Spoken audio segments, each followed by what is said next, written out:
What will be the future of Coleman Stadium if a new arena is built in Alabama? Alabama moved forward this week with plans to build a new 10,000-seat basketball arena, so what will happen to its old one? Although there are still administrative and fundraising hurdles to clear in replacing Coleman Coliseum, and the completion of a new venue is still several years away, Alabama Athletics Director Greg Byrne offered some early thoughts Friday on what could happen to Coleman. More in Alabama sports. Nate Oates, Alabama's new arena looks like sex best. Artist renderings of new Alabama basketball arena. New Alabama basketball arena proposal details, capacity and price estimates. We may end up utilizing some of the court space that's currently there. We may potentially look at removing some of the seating that's there because we can make better use of the space, Byrne said, stressing no plans have been fully developed yet. Again, all of that is certainly early on in preliminary discussions, and we have a long ways to go and processes to go through before we will have a landing spot there. Coleman Coliseum, opened in 1968, is home to Alabama's men's basketball, women's basketball and gymnastics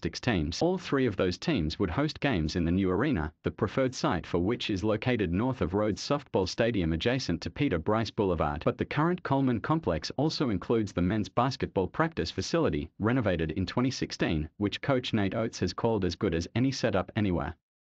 In addition, the building houses many of the athletic department's administrative offices. We did do some study of what does it look like if we brought some of these operations up to a new arena, Byrne explained. Just from a day-to-day standpoint, it's a lot more efficient to keep it right where it is, from strength and conditioning, to nutrition to medical, all the different things. That's the path that we went down with that and decided that we needed to continue to use Coleman on a regular basis. Alabama's women's basketball team has its practice facility in Foster Auditorium, where it played games as recently as 2016. Byrne said the hope is to build a practice gym for the women's team equivalent to the men's at Coleman Coliseum, using Foster as a volleyball-only facility. The new proposed arena would be a competition-only facility, Byrne said. Not to say you couldn't practice there. They will at times. I used to work at Kentucky a long time ago, and they played at Rupp. Men's basketball did and women's basketball did occasionally, but then they practiced day-to-day on campus. Kind of like we have at Bryant-Denny. Have practice right here at Malmore, and then we go play our games and occasionally practice at Bryant-Denny. We'll still have all the infrastructure that we have at Coleman still be in use. Mike Rodick is an Alabama beat reporter for Alabama Media Group. Follow him on Twitter at Mike Rodak.